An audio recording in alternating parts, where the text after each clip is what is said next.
planning and construction. The aircraft, you will see, took decades to develop. The men who jumped from them had to become experts in a matter of months, and they did. The operation was a great success. It saved thousands of American lives that might have been lost in bloody frontal assaults.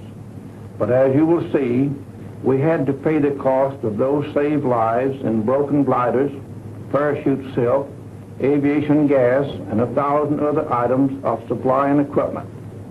This is not a war that can be won by dollars and cents alone, but neither can it be won without dollars and cents. The money for gliders and parachutes, yes, and for bandages, come partly out of the war bonds you buy.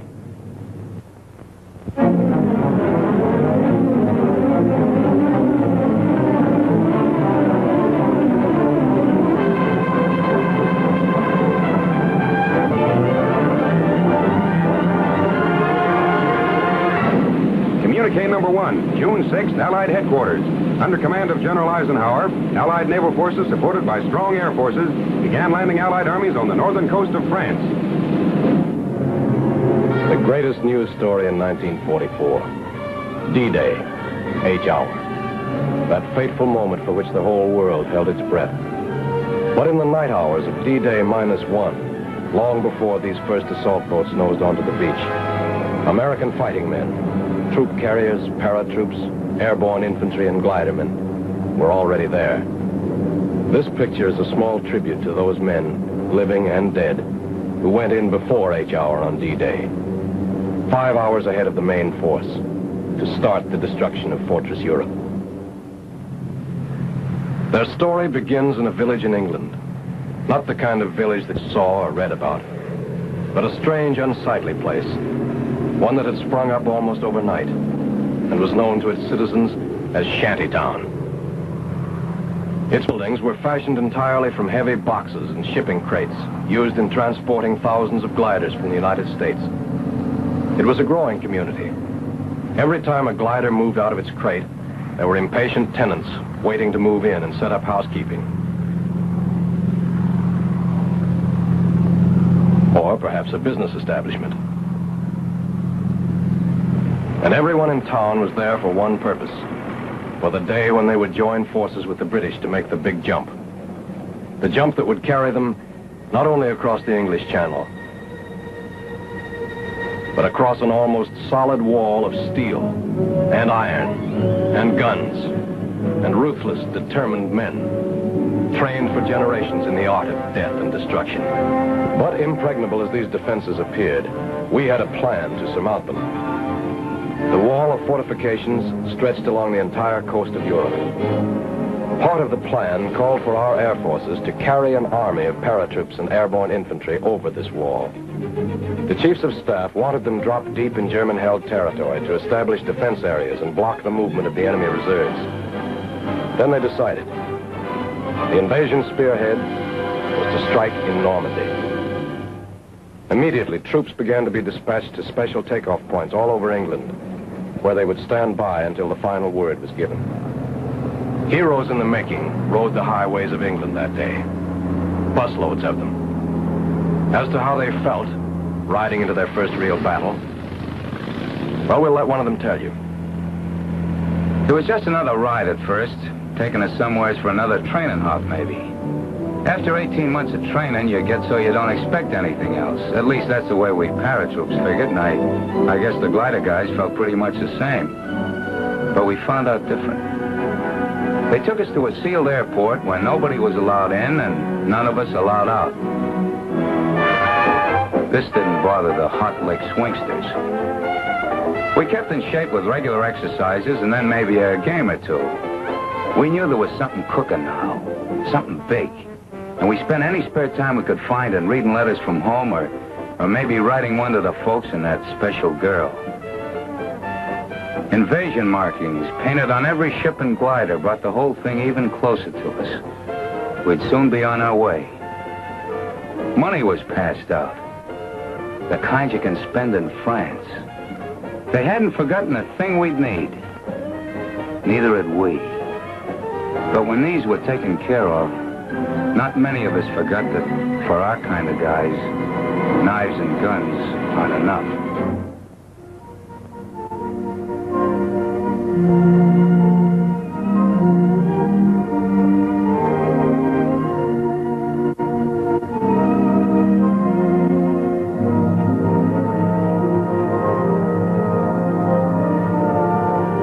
Now we were really ready. General Ike nearly tore his pants stepping over the barbed wire, but he didn't care. He wanted to talk to us. Ike had a lot of questions to ask. What's your name, soldier, he says.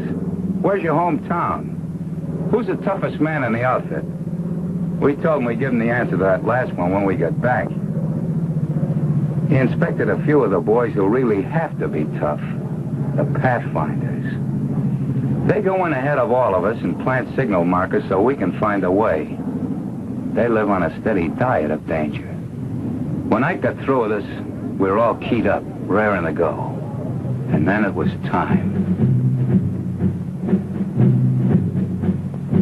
Most of these men had never seen real combat, but remember them. Look at their faces. They've seen plenty of action since. They're the boys of the 82nd and 101st Airborne Divisions. The men who faced von Rundstedt in Belgium, stopped them cold at Bastogne and Stavelot.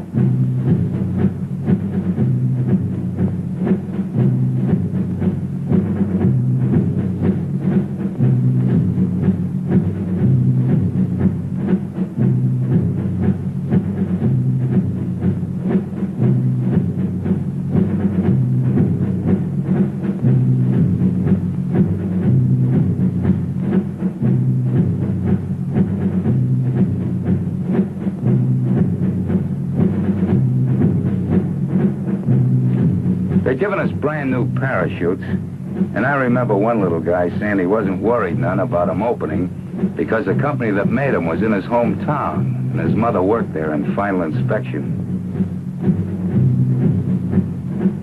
A few of the outfits got the idea they ought to show the Germans we had Indians in America.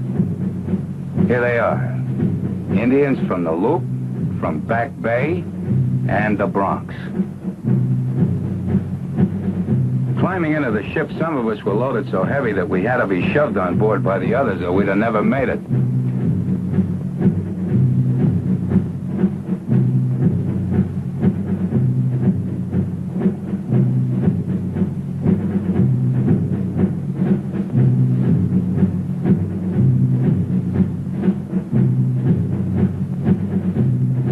The loading went on into the night.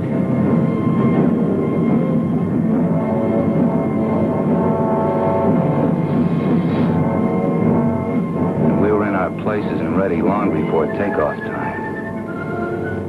Then we heard the roar of engines as the Pathfinder ships began hopping off.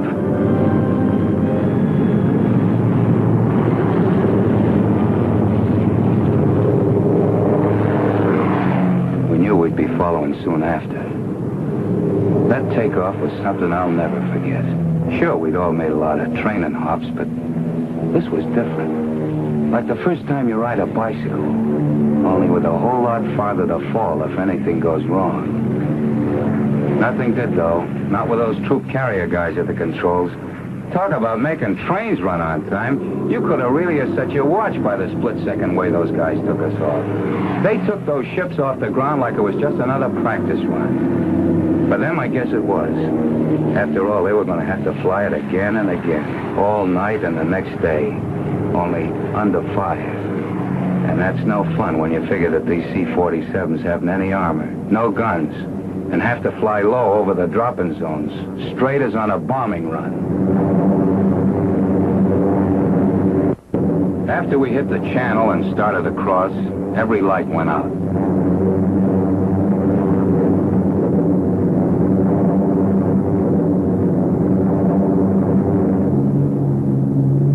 We had no idea where we were when we got the order to stand up and hook up.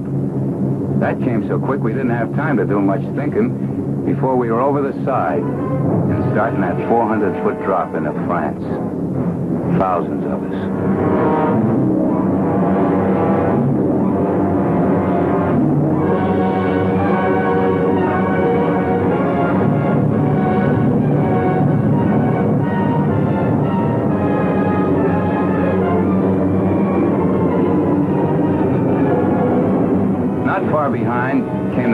bunch of gliders.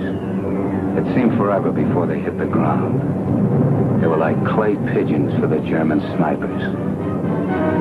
The glider pilots really had their hands full bringing those babies down in the dark that way. There were darn few signal lights to help them find their way.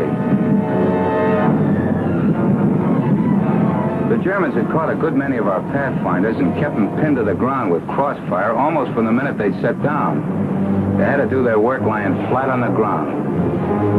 But those gliders got down.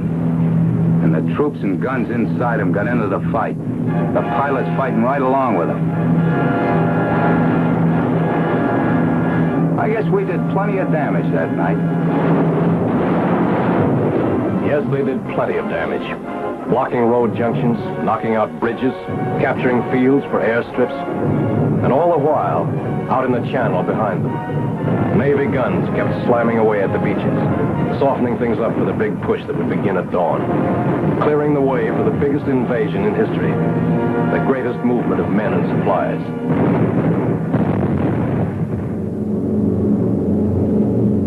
The Troop Carrier Command was ready for its next move. They had massed hundreds of British and American gliders in preparation for the most gigantic aerial towing job ever attempted. Each held a full cargo of jeeps and guns, and the fighting men to use them.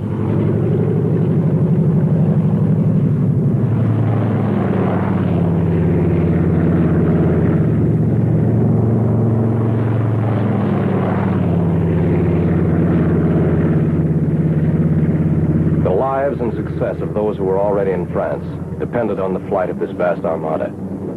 They were greatly outnumbered and desperately needed these reinforcements. How they got them, a story of two-way air traffic and an unbroken chain of planes and gliders stretching from England to France and back again, is best told by a man who was a part of it all. Maybe we glider pilots didn't show it, but we were as excited over flying across that English Channel as Blériot must have been when he flew it for the first time, years before most of us were born. He didn't have much of an airplane under him, but then there weren't any German guns waiting for him on the other side. We did a bit of wondering about those guns as we started out over the Channel, and the lighthouses of England began slipping away beneath us. And what about the German Luftwaffe? This was its big chance. Our air forces had established air supremacy, sure. We had a regular umbrella of fighters over us. But if there was ever a time the German flyers would try anything to break through, this was that time. But we never saw a German plane. Approaching the French coast, the ack-ack and gunfire seemed harmless and far away. For those who were right in it, it was different.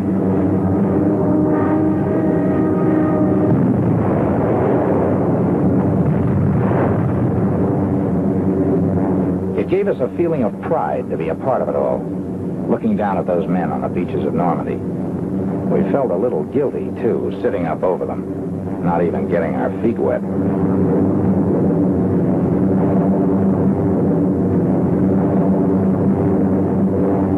The Germans flooded entire areas to slow us up if a beachhead was established. We kept watching for those who had gone in during the night, but we only saw their parachutes. There was no sign of them.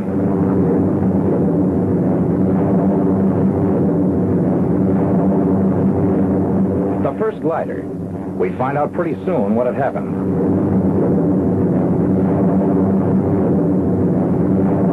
Cut loose. Roger.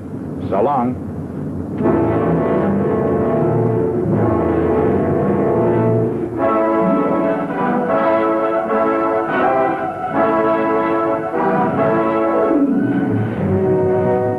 Stretched our glides as much as possible. That way, we ended up near the edge of the fields where we could run for cover as soon as we got out. Not everybody came down exactly where they wanted to. One glider went right into a German field headquarters. And what was that I said about not getting our feet wet? This bunch was lucky. The Germans were under control in this section. But more than one tow ship and glider made its last flight that day. Guns didn't do all the damage. 15-foot poles driven into the ground ripped off wings and smashed through fuselages. The men who stepped out of this glider will never know if their first mission was successful. But it was. Plenty. Yes, their mission had been successful. But this down payment on freedom ran very high.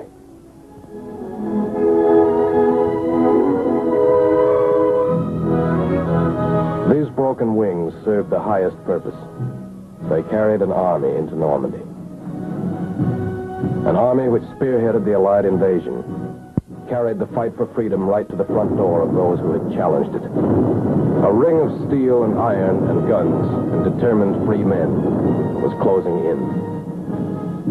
Months and miles of battle lay ahead, but D-Day -1 was the beginning. Okay, troop carrier. Where do we go from here?